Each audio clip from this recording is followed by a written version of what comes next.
সম্মানিত ভিউয়ার্স, আসসালামু আলাইকুম। আপনারা যারা এমপিওভুক্ত শিক্ষা প্রতিষ্ঠানে কর্মরত রয়েছেন, মূলত আজকের এই গুরুত্বপূর্ণ ভিডিওটি তাদের জন্য।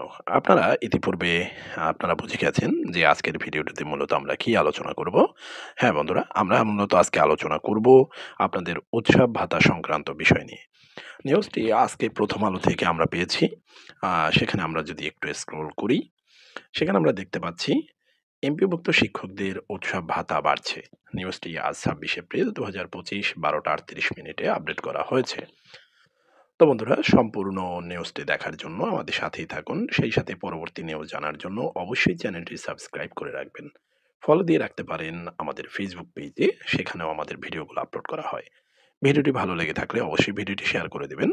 তো বন্ধুরা, আমরা মূল পর্বে চলে যাচ্ছি। আমরা একটু নিচের দিকে স্ক্রল করলে আমরা দেখতে পাচ্ছি দেশের বেসরকারি শিক্ষা প্রতিষ্ঠানের এমপিওভুক্ত শিক্ষকদের উৎসব ভাতা বাড়ানোর সিদ্ধান্ত নিয়েছে সরকার। সিদ্ধান্ত নতুন সিদ্ধান্ত অনুযায়ী তারা 50% হারে উৎসব ভাতা পাবেন। আগামী ঈদুল আজহা থেকে নতুন এই সিদ্ধান্ত কার্যকর হচ্ছে। এতদিন তারা 25% হারে উৎসব ভাতা পেতেন, তবে কর্মচারীরা আগে থেকেই 50% হারে এই ভাতা পান।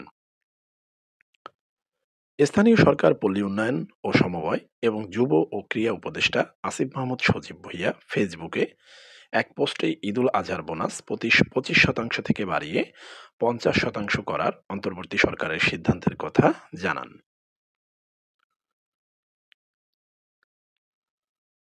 সেখানে আরো বলা রয়েছে, শিক্ষা মন্ত্রণালয়ের মাধ্যমিক ও উচ্চ শিক্ষা বিভাগের একজন কর্মকর্তা প্রথম আলোকে বলেন, শিক্ষকদের 50% উৎসব ভাতা দেওয়ার সিদ্ধান্ত কার্যকর হলে এক ঈদে অতিরিক্ত 229 কোটি টাকা লাগবে।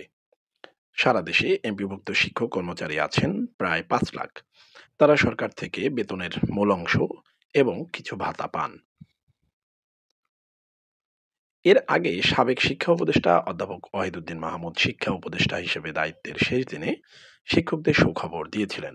গত 5 মার্চ শিক্ষা উপদেষ্টার স্থায়ী দায়িত্ব ছাড়ার দিনে এমপিভুক্ত বেসরকারি শিক্ষক কর্মচারীদের জন্য সুখবর দিয়ে অন্তর্বর্তী সরকারের বর্তমান পরিকল্পনা উপদেষ্টা অধ্যাপক ওয়াহিদুদ্দিন মাহমুদ জানিয়েছিলেন, শিক্ষক কর্মচারীদের উৎসব ভাতা, বাড়ি ভাড়া, চিকিৎসা ভাতা এবং বিনোদন ভাতা বাড়ানো হচ্ছে। আগামী পবিত্র ঈদুল আজহা থেকে এই সুবিধা কার্যকর হবে। তবে আমরা এখন পর্যন্ত বাড়ি ভাড়া বা অন্যান্য যে ভাতা সেই বিষয়ে কোনো নিউজ পাইনি। শিক্ষা মন্ত্রণালয়ের মাধ্যমিক ও উচ্চ শিক্ষা বিভাগের একজন কর্মকর্তা গতকাল শনিবার প্রথম আলোকে বলেন, তাদের আওতাধীন শিক্ষকদের 50% উৎসব ভাতা দেওয়ার সিদ্ধান্ত কার্যকর হলে এক ঈদে অতিরিক্ত 229 কোটি টাকা লাগবে। তো বন্ধুরা, এই ছিল মূলত আ উৎসব ভাতা সংক্রান্ত নিউজটি। ভিডিওটি অবশ্যই ভালো লেগে থাকলে ভিডিওটি শেয়ার করে দিবেন। সেই সাথে আমাদের ফেসবুক পেজে ফলো দিয়ে রাখতে পারেন। তো বন্ধুরা, আমরা আজকের মতো এখানে বিদায় নিচ্ছি। নেক্সট ভিডিও দেখার আহ্বান জানিয়ে আসসালামু আলাইকুম।